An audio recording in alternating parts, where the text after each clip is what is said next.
afternoon, everyone, and welcome to the session, Meaningful Engagement with Northern Communities in Research, Experiences and Lessons Learned. This session is co-hosted by MEOPAR and ArcticNet, a network of centers of excellence that aims to study the impacts and opportunities of environmental and social change in the Arctic. My name is Pascal Ropas. I am ArcticNet Science Manager, and I'm very honored to be introducing this panel today. I remember that as a young researcher, when I first traveled to the Arctic, I was amazed by how little I knew about Inuit culture. Prior to my first trip to Nunavik, I had not followed any trainings and barely had received any insight on what I was about to experience. Over the years, however, I have begun to understand the close links Inuit have with their environment, their sense of humor, and their strong willingness to achieve self-determination in research. With the positive shift in Arctic research over the last couple of decades, where collaborative research is increasingly encouraged, it becomes urgent to provide as many tools as possible to young researchers so that they can start engaging with community members and organizations more easily than I did at first. When I was preparing these opening remarks, I asked myself, why is meaningful engagement important in the context of conducting research in the North? Indeed, it is important for multiple reasons, and these reasons may change from one person to another. But I would like to highlight two of them that resonate with me. First, there's a growing need to support Inuit who seek to achieve self-determination in research and seek to enhance community capacity in research. By engaging Northern community members and organizations in every step of projects, we give voice to communities to shape the direction of projects and align them with community priorities. This also provides opportunities to share and develop skills and capacities needed to do so. Second, I truly believe that diverse, collaborative, community-engaged, and inclusive research teams produce more relevant, creative, and innovative research. Strong partnerships between academics and Northern community members and organizations from the inception of research projects can bring together the many perspectives needed to address complex questions raised by the impact of environmental and social changes. We intentionally created this session to bring together researchers and practitioners to explore experiences with meaningful engagement of Northern communities in research. Today, panelists will collectively reflect on lessons learned, especially in regards to bringing together multiple ways of knowing and understanding. They will also speak to which tools, approaches, or principles have aided with the co-production of knowledge. We have an excellent lineup of panelists that I'm really proud of. Panelists who have experience with engaging with Indigenous communities across Inuit and Nangat and positive research relationships as well. Unfortunately, we don't have panelists that can share insights from a Northern community perspective, but we hope this perspective can be included in another future training session. We will start out with a short presentation by each panelist, and we are looking forward to discussing with you approaches to meaningful engagement and knowledge sharing in research when working with Northern communities. Hopefully, some of these insights will yield to valuable recommendations for future collaborations. Sadly, I am unable to attend this panel today in person, but I look forward to hearing about the ideas and experiences you will have discussed today. I wish you a very pleasant and insightful panel. Thank you so much to Pascal and the ArcticNet team for setting the stage for our discussion today. Each panelist will give a short presentation on their work in the context of engaging communities in research, followed by a panel discussion at the end. If you have a question for the speaker based on their presentation, you can drop it in the Q&A function so they can answer afterwards. And of course, you can use the chat box.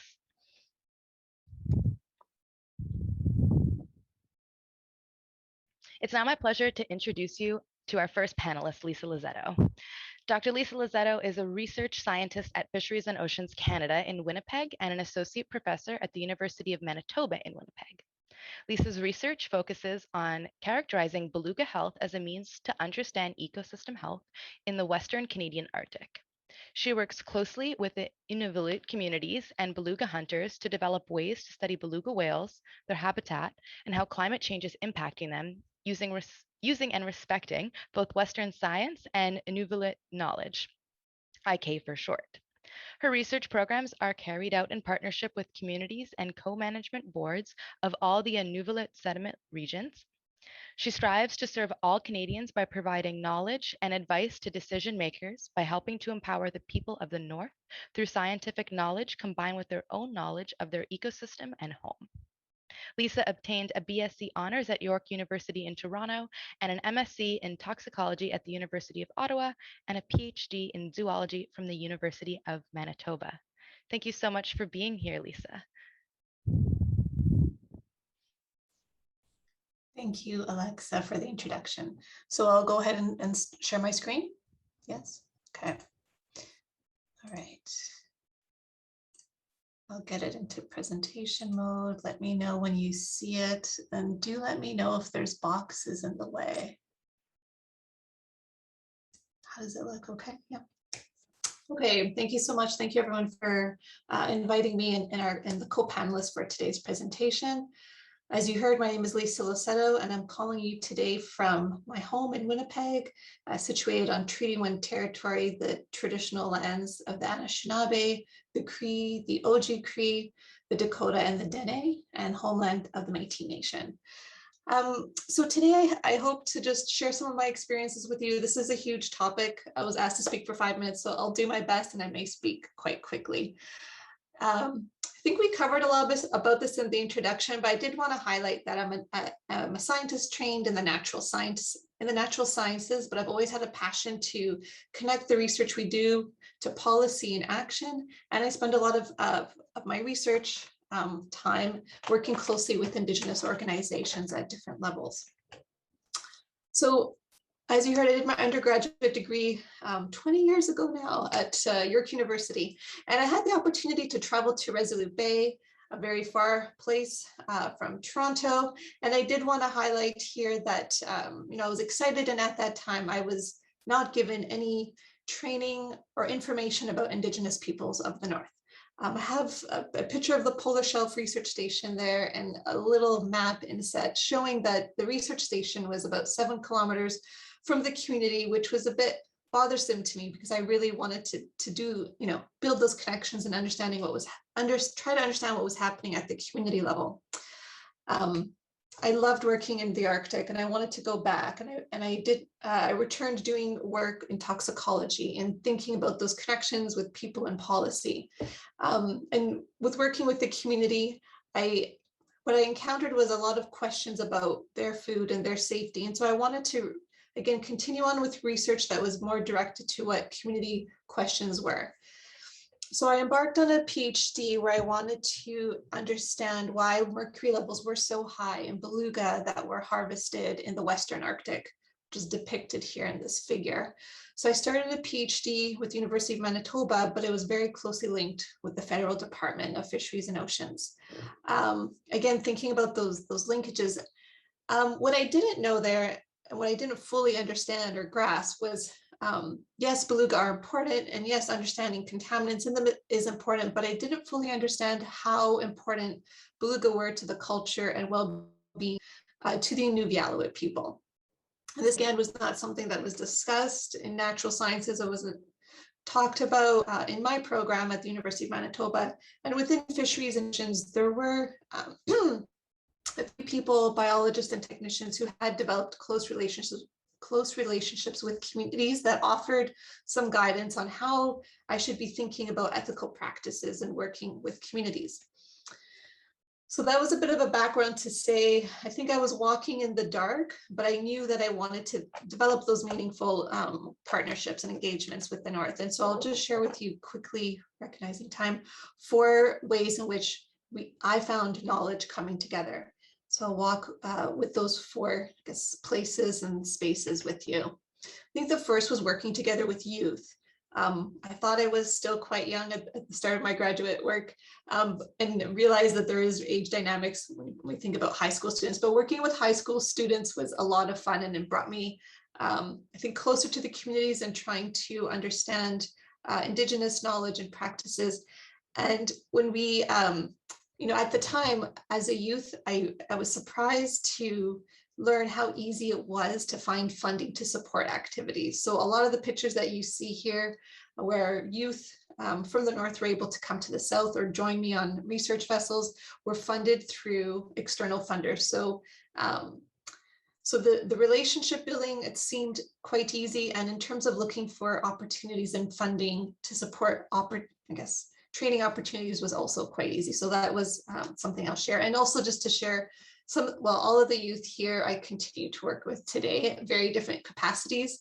Kayla, depicted here, works for an Indigenous organization. I work closely with Kate, actually now works at Fisheries and Oceans Canada.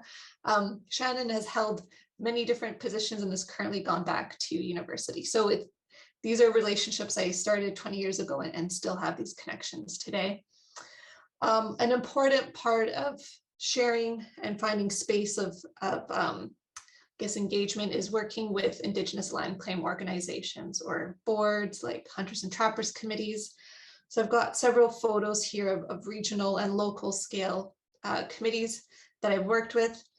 At the time, I wasn't quite sure how land claims worked, how these boards were developed, and what it meant for designing my research. And over time, that's something I've learned, and I think that is something you have the opportunity to kind of learn about earlier on.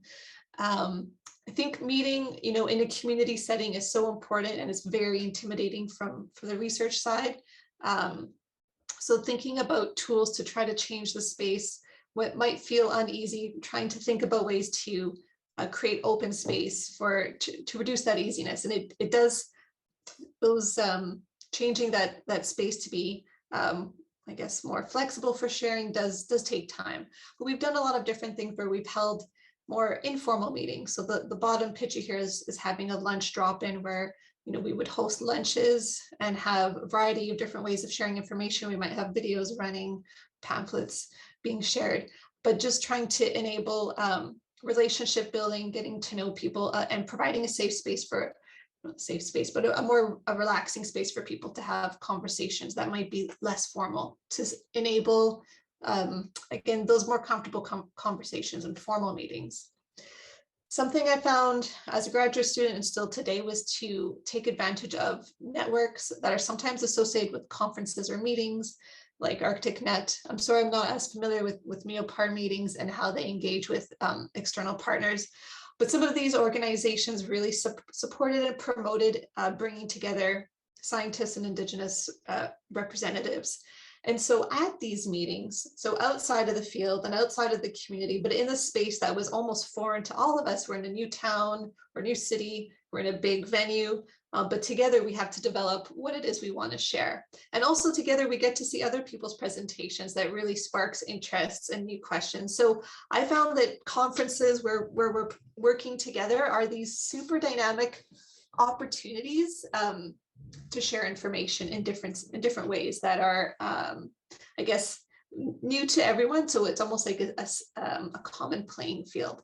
And also, if you're not going up with a partner, recognize that there are these meetings that engage partners, and you should take that time to go up and introduce yourself to representatives from other organizations, or even though people might be in different communities that you don't intend to work with. I think those opportunities where people have come down south to learn are really important opportunities. I've had the chance to meet with so many Indigenous people and researchers from other areas and have these conversations that have really shaped, I guess, relationships and research going forward. And lastly, I think the most obvious is the spaces in which we do our research in the North.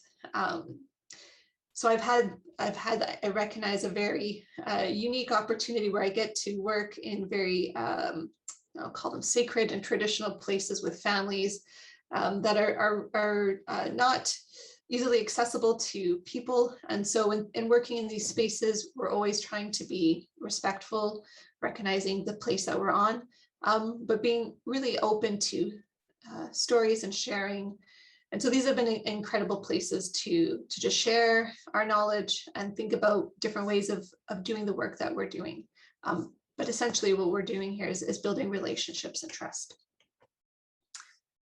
So what I've been trying to say, I think in different ways, is that these different places and spaces provide opportunity to get to know one another and build relationships. I think a lot of you have heard about relationships take time. They're built on respect. And I do think that spending a lot of time up north, so not necessarily flying in to collect samples and leaving is an approach, but spending time, extra few days just to spend time in town, attend local events, participate in anything that might be going on is really important. I know my time just walking into the northern shopping store has been really important in trying to get to meet elders and hear what's going on, spending time in local coffee shops. But I recognize now with COVID, those opportunities are becoming a lot less slim and challenging. And so I'm moving from the picture above to what looks like below. Because I've already developed a lot of these relationships, moving to a Zoom or a virtual platform has been somewhat easier because those relationships have already existed. And now I recognize this is a new place that we're in for new students here. So some of the thoughts in recommending meaningful engagement tools are to take advantage of pieces of information I didn't have or wasn't aware of while I was a student. So I guess implore you to read up on some of these documents, like the Truth and Reconciliation actions, recent papers that have put out calls for scientists to consider actions in their own research, but also recognizing the landscape has changed and that there's a lot more people in the North looking to help scientists do better research. So you can contact the licensing agencies, you can contact your Inuit research advisor, you should speak with your supervisor or other graduate students who have done work in the region. Start familiarizing yourself in anticipation of either physically being there or hosting some type of virtual event.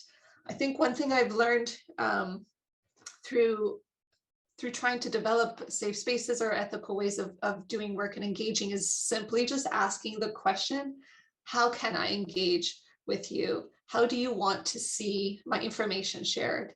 How often should I be showing up in your community? So asking what people would like from you has really helped change the way we think and I guess shows some high level of respect to not overdo the communication and also not develop a way of working that was not requested or of interest.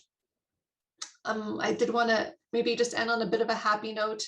I do see that there is a lot of virtual engagement happening. And I do see this happening more so on the youth. So I do again encourage those graduate students on the phone or postdocs to think about those engagements. Think with the youth that are a lot more, I guess, savvy with some of the virtual tools. So I highlight that. I do want to say, take advantage of your networks who seem to be also on the cutting edge on how we think about virtual communications. We have this summer, we did host quite a few workshops within my team virtually with hunters and trappers committees, and they were quite successful. So we're seeing everyone is learning and growing at the same time, and we are seeing success stories.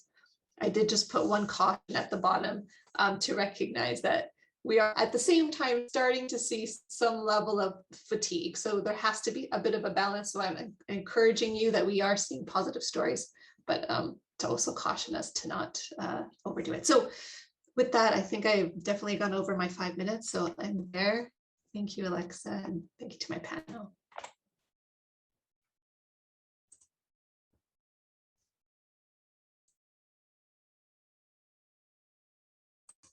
Alexa, you're on mute, sorry. Oh, sorry about. Thank you so much, Lisa, for that informative presentation on all the work that you've been doing throughout the years and the lessons that you've learned and how that can transpire to others.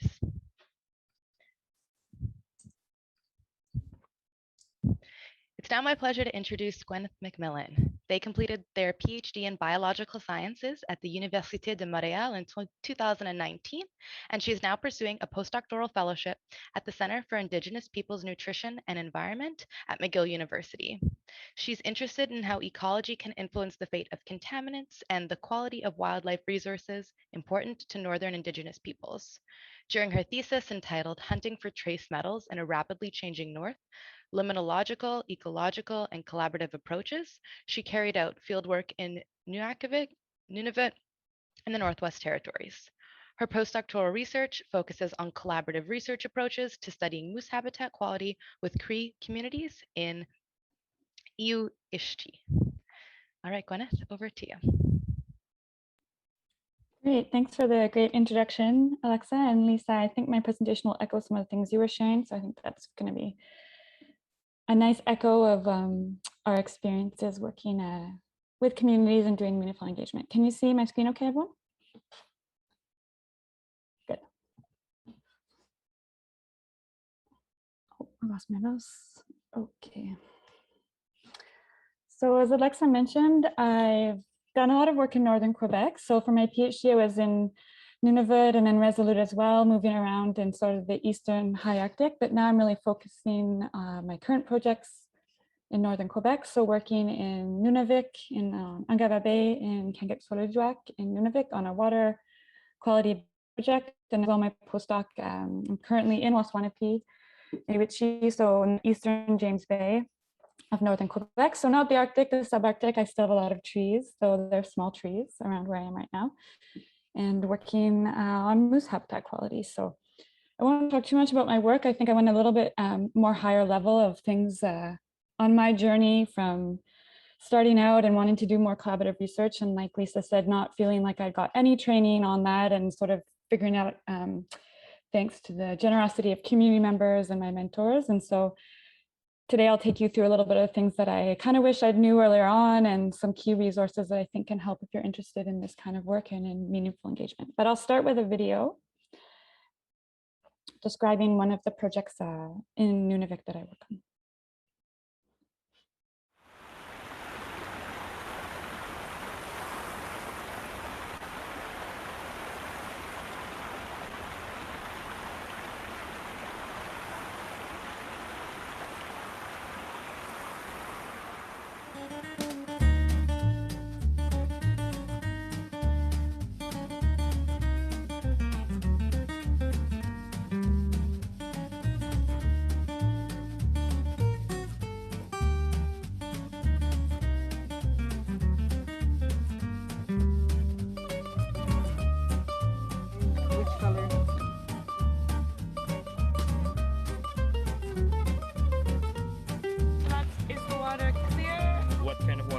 You're testing?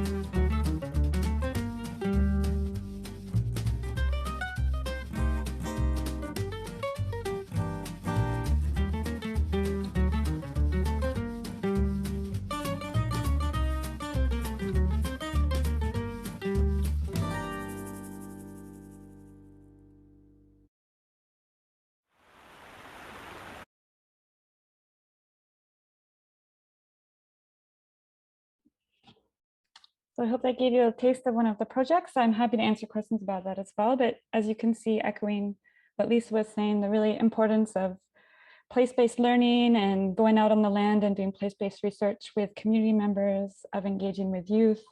A lot of those things are really important, and I really agree with that, and that's been really key in some of the projects I'm working on too, in terms of having meaningful connections and partnerships with the community members we work with. I wanted to really talk about, like I said, my journey and really speak from my own experiences, sharing with you the kind of things I would have liked to learn earlier on in this process. So I really, so I'm mainly of Scottish heritage. My ancestors settled in Canada maybe 5 or 6 generations ago. And we still have some of those strong roots to Scotland as well. Actually, I grew up in Toronto and then did most of my education in Montreal and Quebec.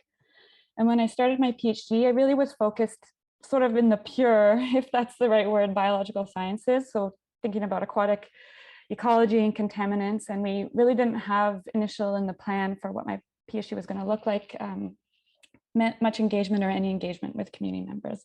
And then as I started working up north, it became something that grew.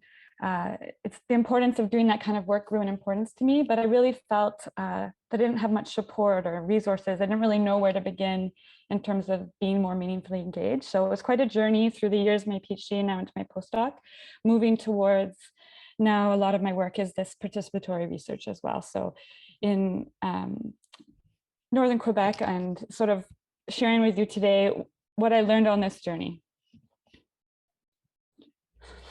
I feel like I'm not alone. You know, Lisa was saying 20 years ago, she felt like in her education, she didn't get much of that. And I would agree, you know, and I think, unfortunately, that's still the case. This is a recent study published in 2018 from APEX, so Association of Polar Early Career Researchers. So if you're interested in this meaningful engagement with communities, I think APEX is a great resource. I'm also on the board of APEX Canada, so there's a lot of initiatives there.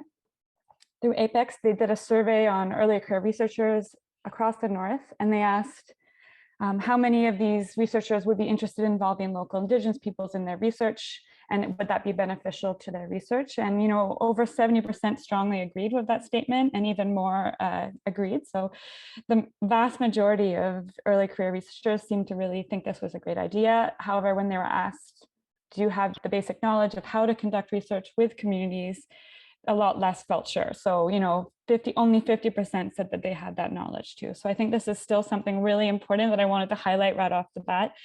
Student training still needs to be better. I think there's still a lot of students, I think, still feel overwhelmed when they're embarking on this kind of a journey, engaging community members in their research. So something that we can change. And I think that a lot of these groups that are here today are working toward that goal as well. So in terms of meaningful engagement, I won't go too much into this, but really thinking about how to engage communities and individuals in the research process and focusing on this idea of co-generating knowledge. And really the key things as I was thinking through this presentation are the idea of having enough time, having enough resources, and having support. So one of the things I think about a lot is like, so how much time do you have for engagement? How much resources in terms of time, but also financial as well? And how much support do you have for that? So these are all really key questions, I think, when you're thinking about how in your own context, you want to engage with communities and maybe possibly share more or lead towards the step of co-generating knowledge.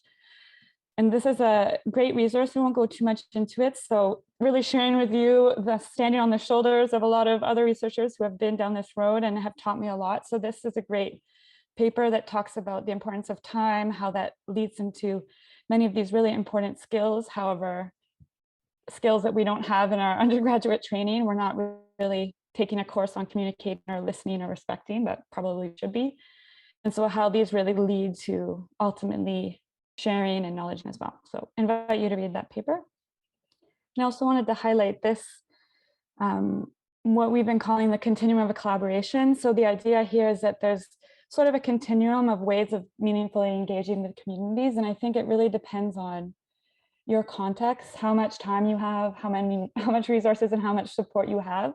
So, and this really sort of illustrates my journey as well, from starting out where, you know, they're moving from participant to partner. I was more on the left end of the spectrum in terms of like informing and sharing my research. That's something that is really important.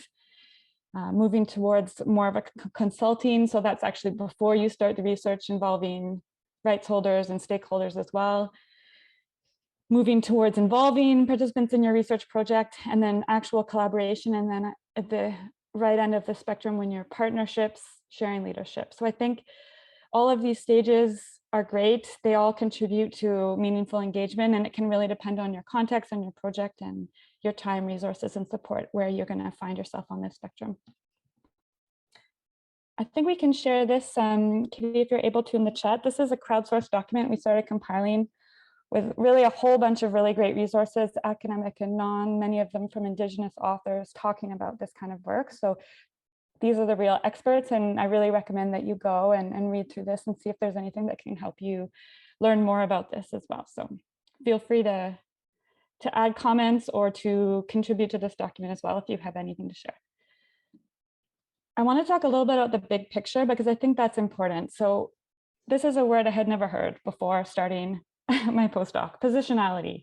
So learning from our colleagues in the social sciences and the humanities, this is a concept that's really talking about your identity in terms of many things, but including ethnicity, class, gender, sexuality, your abilities, and how that affects your outlook and then therefore your research. So when you're talking about meaningful engagement, taking a step back, really important to think of your own positionality. So who am I in this social and political context, and how does that affect the questions I'm asking and my interactions in the community? So getting a little comfortable with words like colonialism or settler or reconciliation, and sort of understanding your relationship to the historical context, how you understand these different power dynamics. It's a really important journey when you're starting out on this step. So understanding this word and what it means for your research as well is really important. Same paper that Lisa shared earlier, I think it's a great read for those of us in the natural sciences, but also in other fields as well. So this idea of how does research support reconciliation? Can research support reconciliation? I think this is a really interesting and really timely topic right now. So I invite you again to dive into this paper and get some ideas of how this can feed into your research. So this paper really talks about learning and our awareness and growing that as well, really focusing on knowledge co-production. It has a lot of practical advice as well. So really practical tips for natural scientists, and then talking about systemic barriers. So all of those things leading to a new way to do research and reconciliation as well. So that's really the big picture that I think is important to talk about when we talk about engagement. And I want to end with maybe some more practical tips, because these are questions I get a lot when people ask me about this kind of work.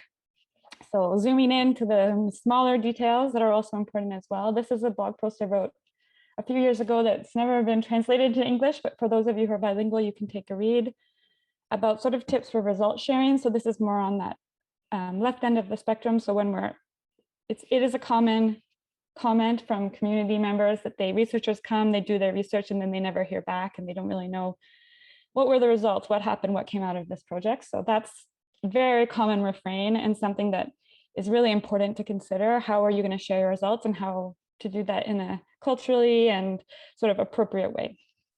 Feel free to read the blog, but I wanted to go over a few things here. I highly recommend avoiding PowerPoint presentations. It's ironic to say that as I give you a PowerPoint presentation, but PowerPoint is great in certain contexts and not so great in others. I find that in some contexts, it really can create like a gulf between the presenter standing up, presenting, and the audience. I really recommend, as Lisa was showing, different ways to share your knowledge. So more informal meal sharing type things. I've personally set up a table at the local grocery store, sat there with some flyers and some of my equipment and gear that I use, and just people would stop by and say, hey, what are you up to? And I would explain with like very tangible thing, like my YSI or whatever instrument I used at the time, I ArcticNet or something. So really get creative. I think try to avoid PowerPoints. They can go poorly, I think, especially if they're really data heavy and hard to understand. It can come across as condescending, I think, in some ways. So we try to get more creative, and leads into the second one, communicating differently. So finding ways to get down at the same table, in more interactive communication tools, printing out maps, printing out infographics, using videos and that kind of thing as well is really important. So one thing that I really think is important is the local radio, although I hate going on the radio because it stresses me out to hear the sound of my own voice on the radio. I really recommend that as being a great step to engage, so showing up in town and using the tools that people use to communicate as well. So, a lot of people listen to the radio, not just the older generations, and a lot of people use Facebook, not just the younger generation. So really using tools like Facebook and the radio to communicate your research. Making the project relevant for community members. So making analogies with things they understand, with the context and the land and the local context, I think, is really important, and making that relevant as well to them. And finally, building trust. So returning to communities, and this really speaks to, do you have the time and the resources and the support to do this kind of meaningful engagement well? You know, this is maybe the 10th or 11th time I've been in this particular community, and I really notice, like, the more you go, the more you return to communities and build those relationships that Lisa was talking about, and there's more reciprocity and trust gained. You get a lot more out of it. Your research is enriched by it as well, and your relationships with community members. So taking the time to really go back, not just fly in and out a couple of times, but spend time and multiple times in the communities is really important. So that's the end of my presentation, and I'm happy to answer any questions afterwards. Thanks, everyone.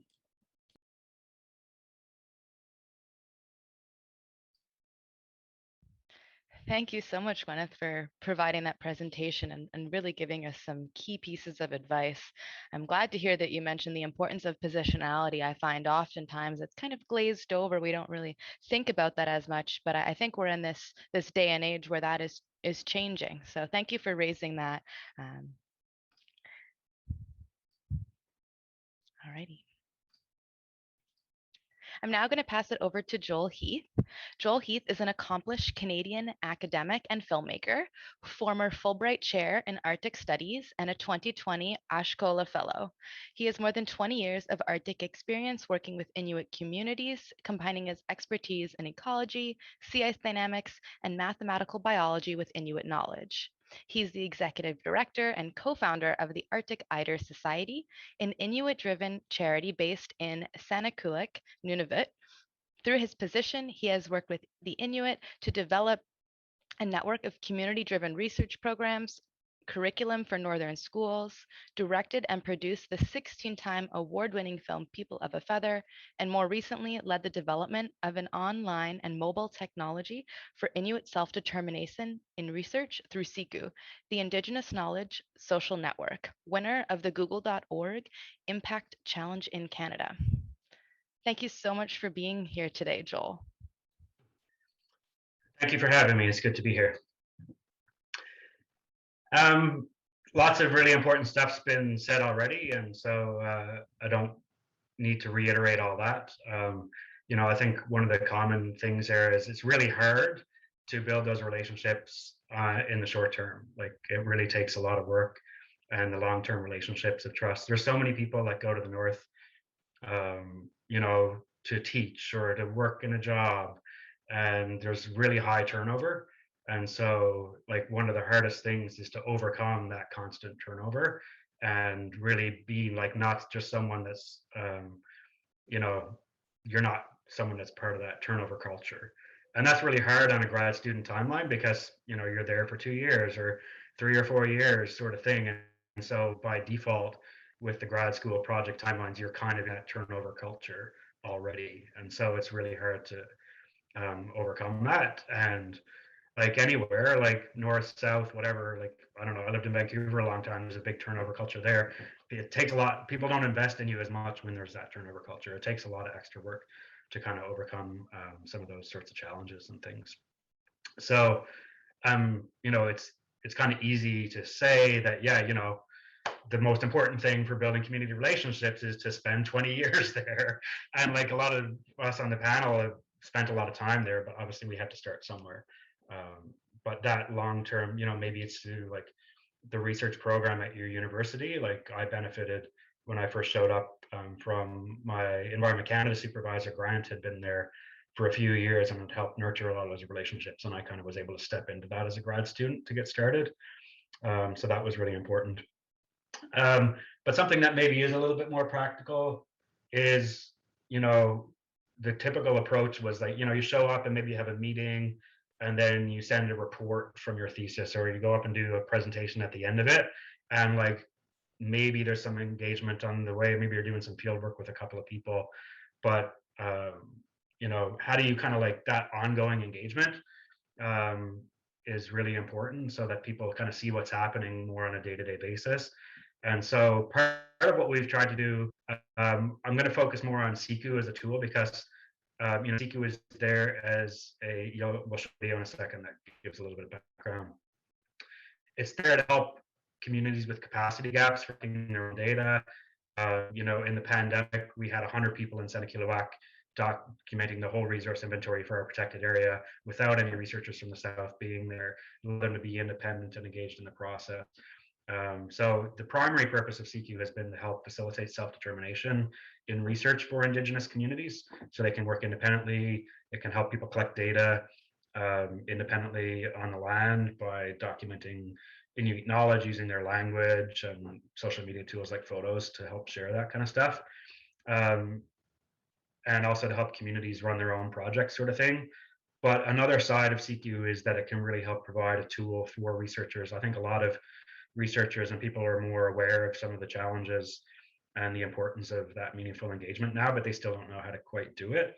And part of what Siku can do is help provide a tool for researchers to better implement the National Inuit Strategy on research, better do that meaningful engagement, so that, you know, every day you're up there and you're working with people, you're taking pictures and it's showing people what's happening. And so it's not just showing up at the beginning and sending them a report that maybe somebody will read at the end. It's like a means to help that ongoing basis, as well as to better incorporate their knowledge, right? So it's not just telling them what you're doing and why what you're doing is so important and going to save the world or whatever. It's like having those relationships where people can provide, you can listen and you can share what's happening with the activities, but they can engage and provide Inuit knowledge on the side of it. So my background is I did a PhD in Senekiluak and biology and math, and, you know, basically the community convinced me to give up academics to learn Inuit knowledge and be out on the land with hunters every year. And so I worked closely with Lucas the manager of the HTA. He spent his career looking at ways to link together Inuit knowledge and science, coming first and foremost from the Inuit knowledge side, and convinced me to kind of help come on the flip side of the coin, to give up academics and bring and work on both sides of Inuit knowledge and science, but coming from the academic side. And together we make a really good team. And that's kind of been really working to try and mobilize these sorts of tools that can help with that. So you can show the video, and then I'll show a few outcomes, and then I'll just leave it. We can talk more in the Q&A.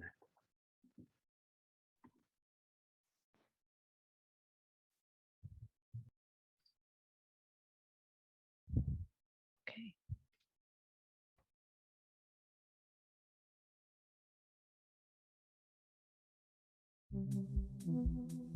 Siku, the Inuktitut word for sea ice, connects communities across the Arctic. Siku, the Indigenous Knowledge Social Network. Siku is a mobile app and web platform created by and for Inuit, providing tools for weather, ice safety, and hunting stories, as well as knowledge transfer and language preservation. The weather's changing, the ice conditions is changing. When we're driving a snowmobile or walking, we have to think before we get on that ice.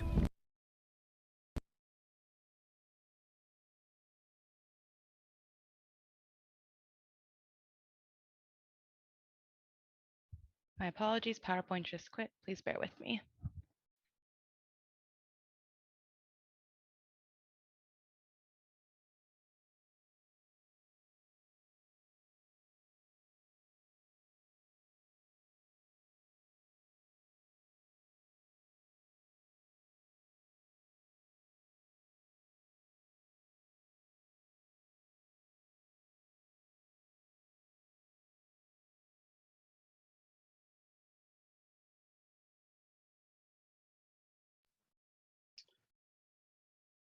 You can just play it whenever you're ready. I can keep talking if you want a bit more time. So just to explain, there's 3 platforms for Siku. There's Android, there's iPhone, and there's a web platform.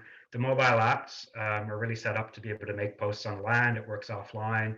When you don't have internet, you can take photos, you can take videos, you can tag animals the same way as you can tag people on Facebook.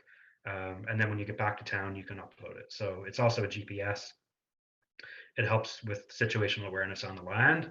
And then the web platform can do all those things, but it's intended for project management tools for people to run their own programs primarily. And most people up north don't have laptops, they have phones. And so the mobile, like 95% of the 9,000 users we have on Siku across the new communities now are on phones versus computers, but project managers are mostly there. Any luck with the video, or you want me to keep going? I think we should be okay. Let's try this again. Okay, you can just skip ahead if you want.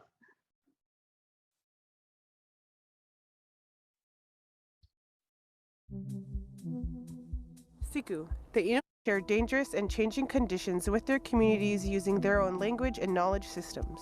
We used to get our information on 5 different websites. Now with Siku, all that information is in one place, also with the information from the elders and hunters. Siku includes profiles for wildlife, sea ice, and traditional place names in multiple dialects that are taggable and act as living wikis of Indigenous knowledge. Using the mobile app while you're on the land, posts such as hunting stories and GPS tracks can be recorded and uploaded to Siku when you are back in your community. Oral history has been a big part of the Inuit tradition. Nothing was written, so everybody just had a good memory. With the Siku, we are providing new ways how the Inuit knowledge and science can work together. Siku helps you document the data that has always formed the basis of Indigenous knowledge and mobilize it for use in community-based monitoring, guardian programs, and self-determination in research and environmental stewardship. With Siku, we get to decide how we share our knowledge. Siku is a safe place to share on hunting stories. As the only social media platform putting Indigenous rights first, Siku includes privacy settings tailored specifically for Indigenous knowledge, ensuring that no one can use your data without permission. You become a hunter because you keep practicing and you follow, and you let the elders take the lead. You still need your harpoon to stay safe on the ice, and now with Siku, you can mobilize your knowledge, connecting hunters, elders, and youth for the benefit of future generations. I think Inuit clothing, the feathers that we use, and traditional tools, combined with technology and the tools of today's modern youth, and you put them together, would be amazing. Integrating Indigenous ways of knowing with a suite of modern technologies. Siku, the Indigenous Knowledge Social Network, now available for Android, iPhone, and online at siku.org, brought to you by the Arctic Eider Society.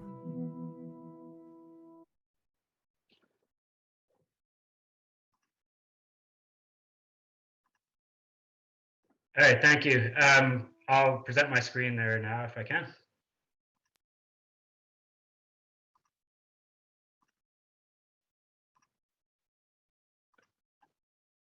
All right, there we go. Yeah, so there's lots that can talk about, but like a couple of simple ways that you could use Siku practically when you're up north. It has all the traditional place names.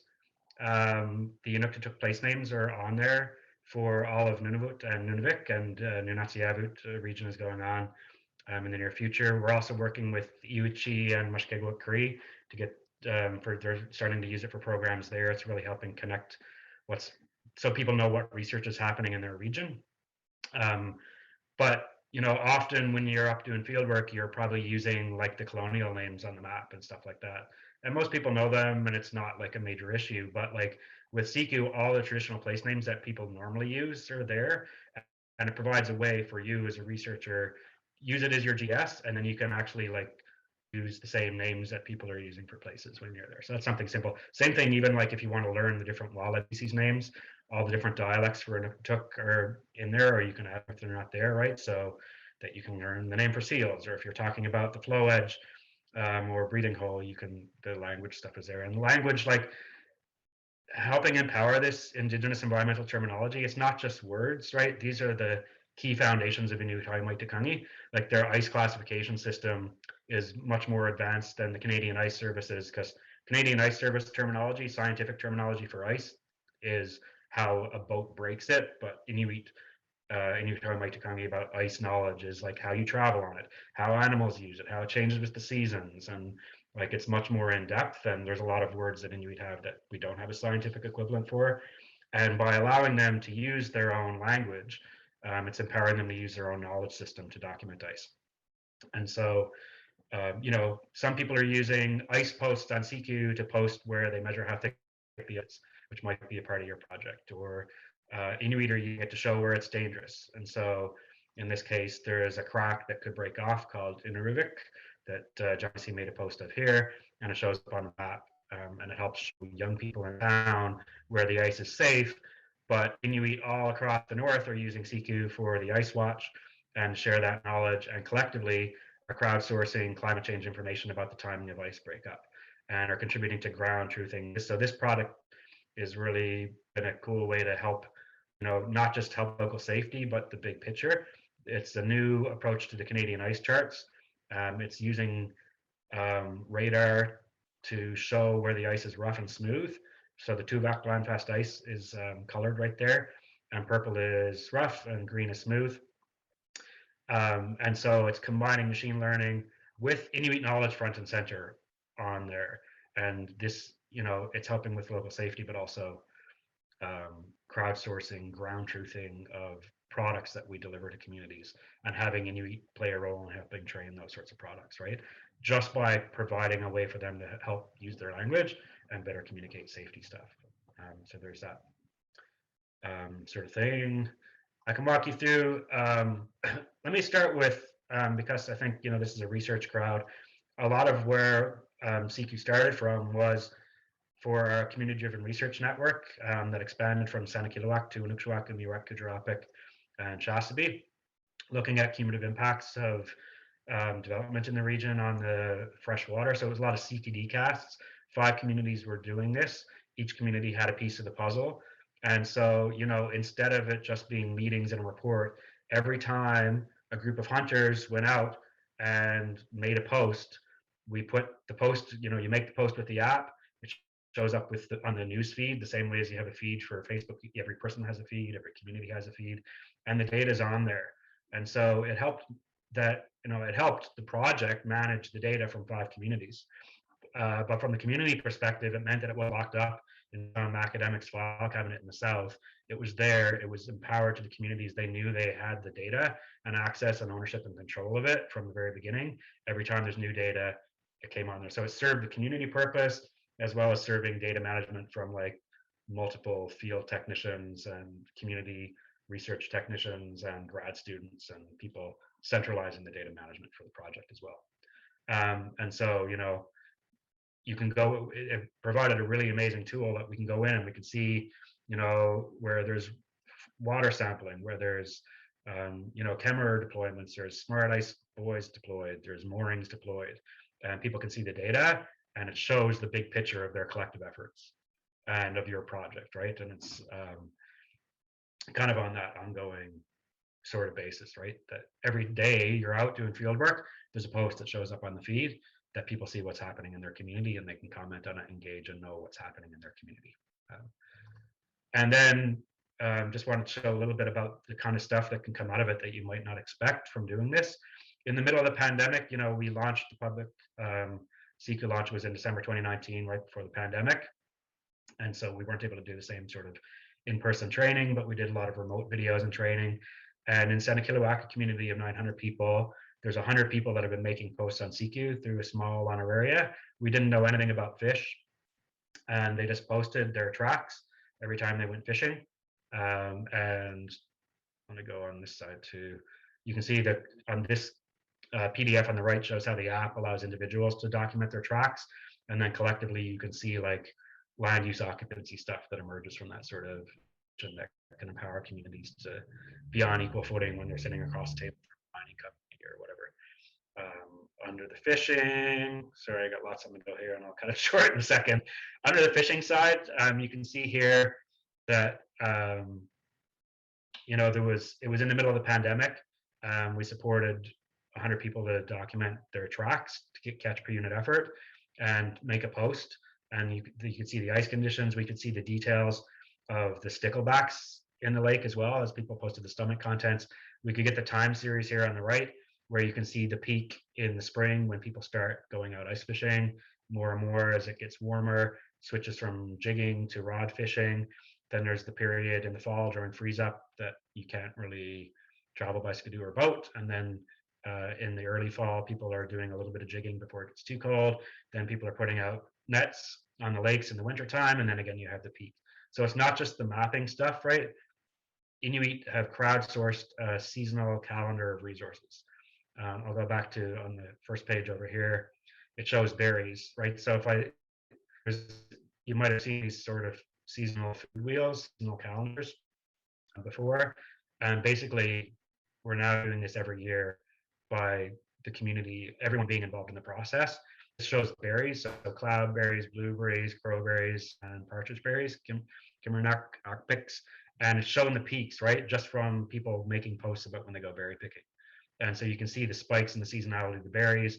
This is baseline for future climate change. It's them crowdsourcing that food wheel every year and being able to use it to compare what's the changes that are happening, sort of thing, showing that their knowledge and their activities on the ground are just as valid. That's way more data than 100 scientists going there could do, right? It's everyone out there every day.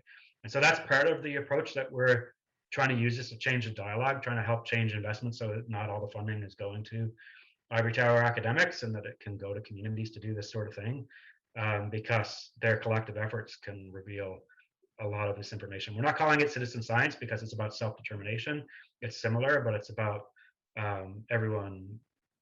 communities can own their own data and they can share it with projects if they want to. It's not like by default like citizen science might be considered. The other side that's really informative about this, it helps spread funding around equitably in the community, right? Men, women, elders, youth contributed to food security in the pandemic. It provided a trackable, quantitative way to show how the funding was distributed and the return on investment in terms of how many fish that actually brought back for their subsistence economy. And because this was everyone engaged as part of like helping create the protected area, it means they were part of the process, right? It wasn't two people that got a job that helped create the resource inventory and help create the protected area. Everyone in the community is invested in creating this protected area and doing the resource inventory and managing it. And so you can see here on the right, I'll try and zoom in. We did surveys for reindeer, and there was aerial surveys, that we used the Siku for some of the tracks, and we're taking photos to count the population that way. But we also had information from Siku on how many reindeer were harvested. And because everyone was a part of the process, they realized that there had been too much harvesting and they needed to take a break and give reindeer a break for a little bit. And so the HTA used the Siku data and the aerial survey data together to make a real-time management decision. They could filter the map just by reindeer and wolves, like you can see here. They could look at the data on how many were harvested, and people were like, yeah, we were taking too many. That was way too many for the population size. Everyone was a part of that process of collecting the data. It made it way easier for the community to make and enforce that decision because everyone was a part of the process. And the same thing for management and other sorts of stewardship stuff. So I'll leave it there. I could talk more, Inuit making posts about seal stomach contents and habitat shows seasonal regime shifts in trophic levels they forage at. That's emerged from Inuit. This was Inuit knowledge, creating the study, collecting the data, presenting it. Lucas presented that at the Northern Contaminants Program. We have survey tools. We can show you the Ice Watch and Goose Watch, how it's helped crowdsource the whole migration and connect communities stuff together. We have a new SELA for Siku program that's helping scale this up to not just ice and wildlife and place names, but to bring in Inuit knowledge, indigenous environmental terminology about weather and water and snow and permafrost, women's knowledge of climate change indicators, and more scientific tools and weather services. And so we'd be happy to talk about that more and how it could help strengthen relationships with northern communities as well. Thank you. Thank you so much, Joel, for telling us about your work and about Siku and all the rich data that can come out of actually allowing folks to be self-determinant in their own research and moving past that citizen and science approach and really leaning into co-generating knowledge. So without further ado, we'll segue into our discussion questions and audience Q&A. I did want to draw your attention to a question that we had in the chat from Isabel. Knowing that time is a key factor in developing the relationships with Indigenous communities, that research funding is often a limited factor in the time and effort that can be dedicated in spending time in communities to develop and build those relationships. What can/could we do to provide support to the researcher to allow them the time and opportunity to work on developing, building those relationships with Indigenous communities so that they can work together? I see some response from Gwyneth, and I'm wondering if any of our panelists would like to speak to that live.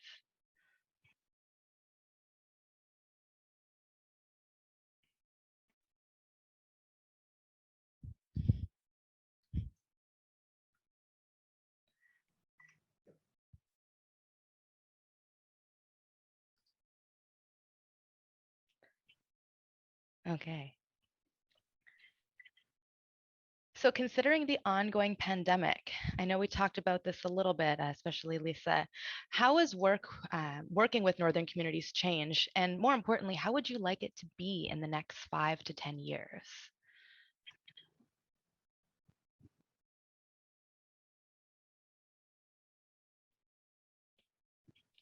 Lisa, maybe you would like to speak to this question? Sure, I'll jump in. Of course, I'm also interested to hear everyone's feedback on this. So obviously the major changes that now all of those relationship building tools that I spoke about are no longer accessible. What I have observed is a really quick uptake in switching to virtual presence. So that's been great, and a lot of tools being used, but I know that with the communities that I work with, the bandwidth is available. So in other places, that may not necessarily be the case. So I think at the end of the day, and I worry that I might be old school, that those relationships still need to have that fostering. And so, I worry that sometimes kind of with the virtual, we're missing a lot of the contextualization. So for example, my meetings that I host with boards, I might be given a half-hour time slot to have a dialogue or conversation. And we often go overtime, we go into an hour and a half. And I think that relates to the fact that we have a lot to share and a lot we want to converse on. And often those conversations would have happened in the hallway, but those hallways are gone. So now we have it online. But I've seen the reverse happening. So say a virtual meeting is only using their allotted 30 minutes, and then those scientists have now missed out on those hallway conversations. So I guess what I'm saying is I still think that in person is critical in fostering those kind of back and forth conversations and thinking about knowledge co-production.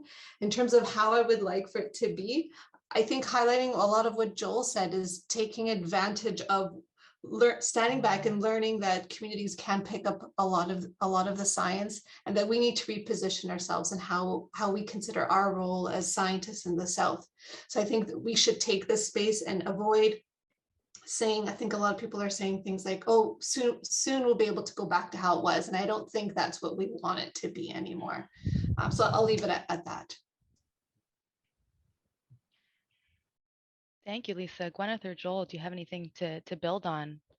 Yeah, I was going to add, I agree. And I think one thing that actually occurred for me in my current postdoc with the pandemic was that it was delayed almost by a year. So we basically wanted to go and do community visits last year and couldn't. So we got a little creative, I guess, with how we were going to keep the project going and the momentum going in the meantime. And that involved, like Lisa was saying, a lot of remote meetings. So we developed a steering committee where we had representatives from all of our partner organizations, at the local, regional, and provincial governments as well, and then community representatives. And we met every month for a year. So we met 12 times talking about the project. And so I've never started a research project where we spent so much time together online discussing the project before it actually kind of began.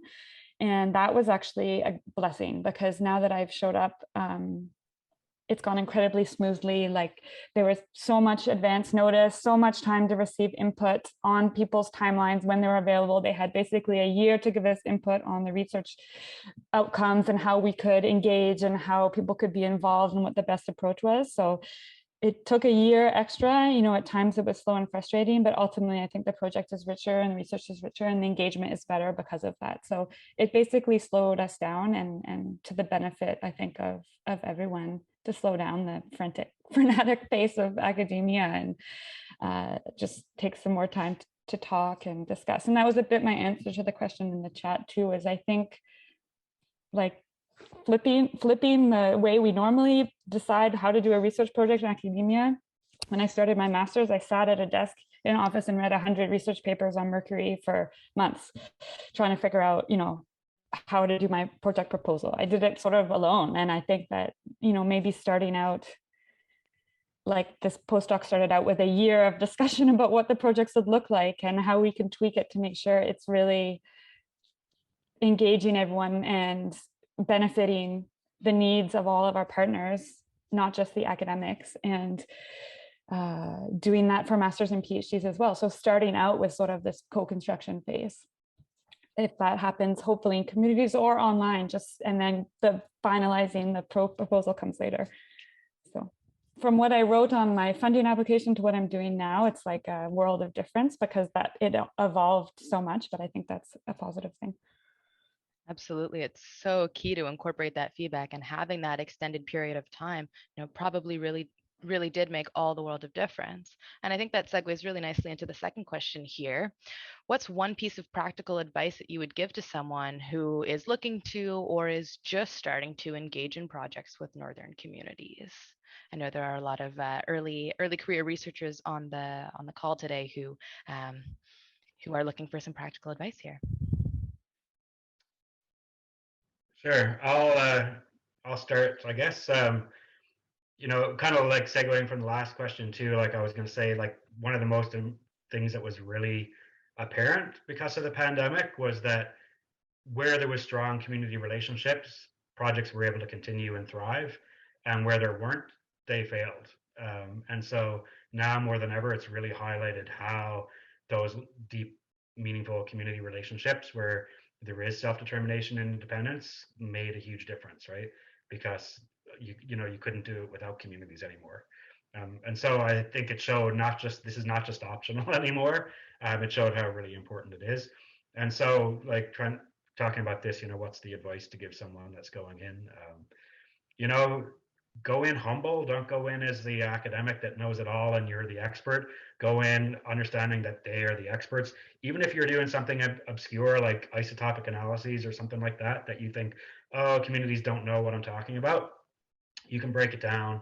You can talk about the sources of where is it coming from, rain or river or whatever the case might be, sort of thing. Like, be really humble. And when you hear stuff that you like think goes against what you know as a scientist and the framework, you might be surprised if you like really give it the time and the thoughtfulness and don't outright reject it and don't have that knee-jerk reaction that's really easy to have as an academic who thinks they figured out the world, to that you might actually find out that some of the subtle stuff that people are talking about has scientific mechanisms that you didn't even think were there. So a big part of it's about being humble and communicative and taking the time to do it right.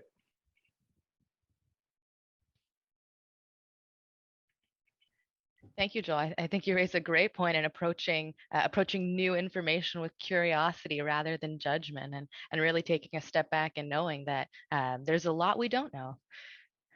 Lisa and Gwyneth, do you have anything to add? Sorry to interrupt. I was going to add to what Joel was saying. I really agree that I think I was often struggled starting out. I was studying plankton and I thought, oh, you know, my family doesn't even get what plankton is. People aren't going to be interested in plankton. Like, it's not one of these charismatic animals that people study. Like, how am I going to engage people on plankton? And I was underestimating how interested and engaged people would be with plankton. People love plankton. And I had so many amazing conversations about food webs and nature, and learned a lot from, you know, and showing people, going out with youth and with others with a plankton net just around the community, and show, you know, being in the lab and sharing the equipment and sort of talking about the process, and really amazing. Like, often instead of a PowerPoint in community meetings, I would just bring some plankton and a microscope, and that really got the conversation going, and I learned a lot. So really not being intimidated if you're working in soil science, or I don't know, something maybe isotopes or atmospheric science, something a little bit more less perhaps charismatic. There are always ways to engage and get people to contribute. I think you raised a great point there, Gwyneth, and not being biased in our own ways of knowing and, our preconceived notions of how things might go, and really trying to bring learning by doing into the picture, and not just that heavy one-way flow of information. Maybe just to add, I think great points. I remember once getting a text from a community partner saying, what are we doing about ocean acidification? I was really surprised. I wasn't ready for that. I was like, oh, okay, these are, a chemist might think, I don't know how to communicate this, but everyone's ready to hear and talk about these issues. I do think Joel had raised this at the beginning of his talk, and I think about it a lot, is the role of graduate students and how they engage with communities, especially master students. And I've always engaged all of my students in working with partners and being in the North and exposing them to as much as I can, and developing those skills to develop those meaningful engagement. But it's always with me, and so they have kind of that partnership. They're not walking in alone, and so we're together. And so I think this is challenging if there's a student who wants to do those engagement opportunities, but maybe their supervisor hasn't necessarily developed those relationships. I think that those are hard things to think about. And Joel had mentioned previously, recognizing there's a lot of transient communities in the North, and that's hard too. And there's fatigue with that too. And I don't know that I have an answer, but I think it's important we think about it and reflect on it, in terms of how much how we invest and to make sure it's not a one-way investment. Like, oh, I, the grad student, opportunity to build these relationships, but now I'm gone. And what was the long-term plan for that project, and how is that supervisor going to pick up when they've left? And so I think those are all really important questions to not to forget about, but I recognize it's hard. There's no clear answers. That's a great point, Lisa. I think there's a key role of the supervisor to play in ensuring those linkages and helping their students, ensure that what they're doing is meaningful and will be long lasting. I think that's a good segue into my next question here. Do you remember a specific experience where you wish that you or your organization had done something differently? And if you were to do it over, what would you change?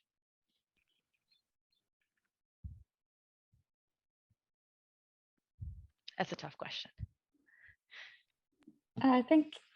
Just thinking small, I would say get ready to mess up, get ready to do things and make mistakes. And I found it's really enriching working in an intercultural experience, but it also means that there's a lot that's unfamiliar and you may not pick up on as well. So, specific situations where I didn't understand the cultural protocols around something, or in a meeting didn't start with an opening prayer when I should have, and caused, it's really understandable when you're starting out that you don't understand all those things or know how to work out all those things too. So, my advice is just to be prepared to make some mistakes and accept, like the humility we were talking about, just accept that you've made a mistake, apologize, and learn from that experience, I think, too. So I can think a whole range of small things where meetings got tense, or I interrupted an elder, or did something that, really wasn't appropriate and was explained to me. I apologize, learn from that, and gone. And I think that's really important in any intercultural experience,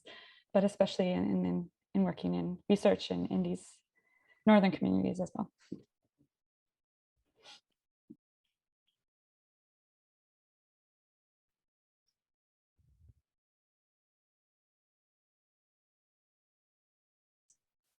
Jill, did you want to jump in on that? Well, we've done everything perfect from day one. No, I'm just kidding. It is a hard question. So, like, trying to do things over, hindsight's always 20/20. But looking back, kind of along the lines of what I was saying, just like really taking the time to believe what people say, even if you don't see how it might be the case. Like there's some things, for example, that people explain to me how you need to hunt animals more, otherwise they're going to go away, which is pretty counterintuitive to population dynamics, that the more you hunt something, the more animals there would be, because most classic population dynamic models show the more hunting there is, the less animals there are, right? But there's lots of mechanisms like LE effects and stuff like that that can help explain some of these things. So it's really like taking the time to listen to people and not write them off. And yeah, and I think the big thing is capacity, right? It's easy to say yes to a lot of things and like take too much on, especially as a grad student, that you don't realize. So I think learning to say no to your supervisor or like your committee, or to trying to take on too many things and not do a good job of the most important parts of it.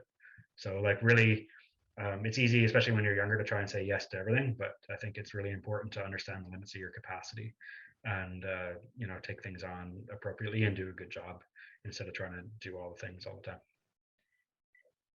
Joel, you make a great point. I think there's a little bit of a crisis among youth right now who are already burnt out and are just starting their careers, really trying to make a name for themselves and saying yes as much as they can, but knowing what that balance is and that we can't necessarily do it all. So keeping in mind that we have about 5 minutes left, I'd like to leave on a positive note. So I'm just going to skip through some of these questions, and I'm wondering, what are some of the best resources for people who want to dive deeper? I know, Gwyneth, that you've provided that great resource list as well, but I'm just building on the discussion if there's anything that we might have missed or not addressed.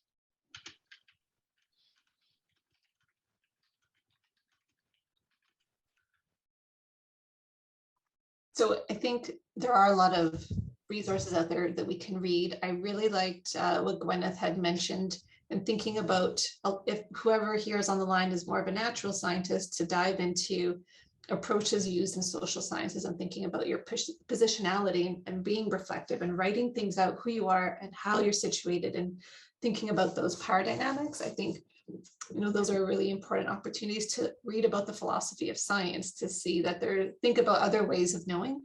But I do think there's a lot of resources, especially online. There's so many awesome videos. Like in the region I worked in, Nubia Settlement region, they have a communication society, and they've now digitized a lot of these interviews they've done with elders out on the land, just sharing. And there's a lot out there that you can immerse yourself in before actually physically getting up there. And yeah, that again, I didn't necessarily have access to. So I would say online videos, even the National Film Board has some pretty awesome videos to try to situate yourself in places you might not have a chance to go to right away. Yeah, that makes me think about the importance I've heard from some of my colleagues about not expecting your community partners to give you a Indigenous Studies 101 course, like not expecting your community partners to start at zero and educate you, and that's not really their job. So, you know, learning yourself, educating yourself, there are a lot of resources out there, and not, you know, inviting, like if people want to teach you something and tell you a story, and being really open and available to that, but not expecting your Indigenous colleagues to help you understand all of these things and the history and the context as well. So getting there yourself and taking that burden off of your partners so that you can work together more effectively, I think is important.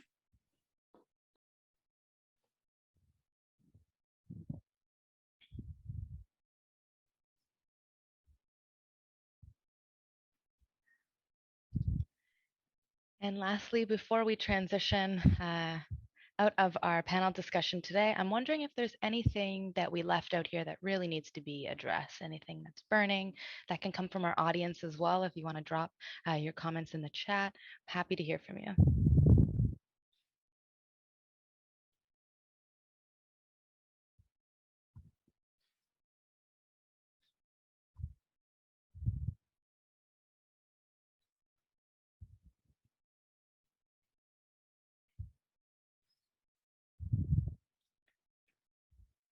quiet group today. I'm hoping that's because the panelists did an excellent job at answering everyone's questions. So I want to end today with a thank you to our speakers, our panelists, and attendees for such an enriching conversation, and ArcticNet for co-hosting this session.